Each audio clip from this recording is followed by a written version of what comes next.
സുഹേൽ, ഒപ്പം തന്നെ അലി ഖാംനയുടെ മരണശേഷം ആരായിരിക്കും ഇനി ഇറാനെ നയിക്കുക എന്നുള്ളൊരു ചോദ്യമുണ്ട്. അപ്പോൾ നിലവിൽ എങ്ങനെയാണ് ഈ പ്രവർത്തനങ്ങൾ ഏകോപിപ്പിക്കുന്നത്? അപ്പോൾ വളരെ പെട്ടെന്ന് തന്നെ അടുത്തൊരു പിൻഗാമി തെരഞ്ഞെടുപ്പ് അടക്കമുള്ള കാര്യങ്ങൾ പ്രതീക്ഷിക്കണമോ ഇറാനിൽ? സാധാരണ രീതിയിൽ ആയത്തുള്ള അലി ഖാംനായി അടക്കമുള്ള ഏതൊരു പരമോന്നത നേതാവായിരുന്നാലും മരണം സ്ഥിരീകരിച്ചു കഴിഞ്ഞാൽ വളരെ പെട്ടെന്ന് തന്നെ അടുത്തൊരു പിൻഗാമിയെ കണ്ടെത്തണം എന്നുള്ളതാണ് അവിടുത്തെ ഒരു രീതി. എങ്കിൽ പക്ഷേ ഇതൊരു യുദ്ധ സാഹചര്യമാണ്.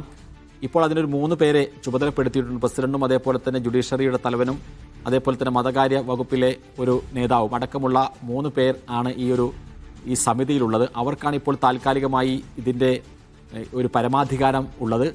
ഇനി വലിയ കൂടിയാലോചനകൾക്ക് ശേഷം മാത്രമേ, അതേപോലെ തന്നെ തെരഞ്ഞെടുപ്പിന് ശേഷം മാത്രമാണ് അത്തരമൊരു ഈ അടുത്ത പിൻഗാമിയിലേക്ക് പോവുകയുള്ളൂ. പല ആളുകളുടെയും പേരുകൾ ഉയർന്നു വരുന്നുണ്ട്. മുജ്തബ ഖാംനായി എന്ന് പറയുന്നത് നിലവിൽ ഖാംനായിയുടെ 2ാമത്തെ മകനും IRGCയുമായി അടുത്ത ബന്ധമുള്ള വ്യക്തിയാണ്. അതേപോലെ തന്നെ മറ്റു പല നിലവിലുള്ള ജുഡീഷ്യറിയുടെ ചീഫ് ജസ്റ്റിസ് ആയിട്ടുള്ള ആൾ, അതേപോലെ തന്നെ ഹുസൈൻ ഖുമൈനിയുടെ ഇമാം ഖുമൈനിയുടെ പേരമകൻ അടക്കമുള്ള ആളുകളുടെ പേരുകൾ ഇതിലേക്ക് ഉയർന്നു വരുന്നുണ്ട്. അപ്പോൾ ഈ പേരുകളിൽ പ്രത്യേകിച്ചും മത നേതാവ് കൂടിയായിരിക്കണം ഈ പരമോന്നത നേതാവ് എന്ന് പറയുന്നത്. അത് രാഷ്ട്രത്തിൻ്റെ മുഴുവൻ നേതാവാണ്.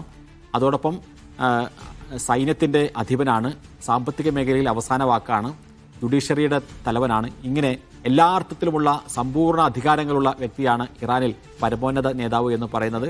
അത് ഒരു മത നേതാവ് കൂടിയായിരിക്കണം. അങ്ങനെയുള്ള ഒരാളെ കണ്ടെത്തുന്നതിന് വേണ്ടിയുള്ള നീക്കങ്ങളും ഇതിനിടയിൽ തന്നെ നടക്കുന്നു എന്നാണ് നമ്മൾ മനസ്സിലാക്കുന്നത്. ശരി, BK സുഹേലാണ് വിവരങ്ങൾ നൽകിയത്.